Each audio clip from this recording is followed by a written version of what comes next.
نبداو على بركة الله. لازم الناس راح نتكلم شوية باللغة العربية وشوية باللهجة الجزائرية.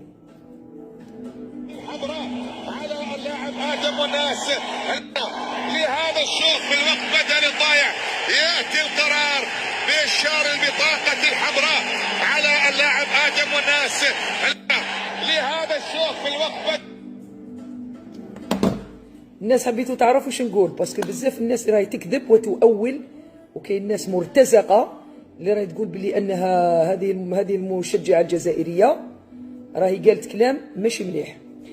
انا واش قلت له كي عطاه بطاقه الحمراء، يعني كي دار الخطا حينما ارتكب الخطا على اللاعب السوداني. تحياتنا لاخواننا السودانيين، بين قوسين نحن نكن لكم كل الاحترام وأنتم إخواننا وتاج فوق رؤوسنا، لأننا لن ننسى ملحمة درمان إلى يومنا هذا إلى أن الله يرث الأرض كما يقول لك وما عليها.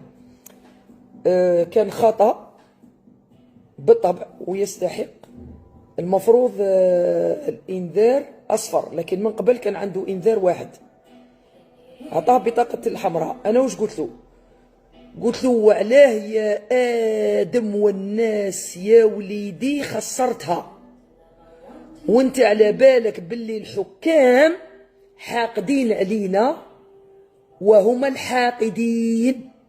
هذا ما قلته في هذه الفيديو اللي دارت ترند، واللي كانت الناس تقول باللي سبت وقالت كلام غير محترم، يعني كلام بديه.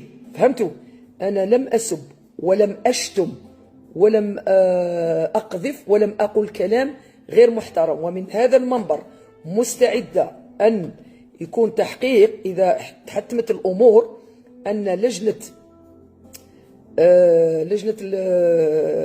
تاع الكأس العرب، اللجنة المنظمة لكأس العرب فيها فروع، فيها لجنة التحقيق، فيها أمور كثيرة، مستعدة أن نجيب الفيديو وأقول نفس الكلام، وإذا كان العكس أنا أتحمل مسؤولية.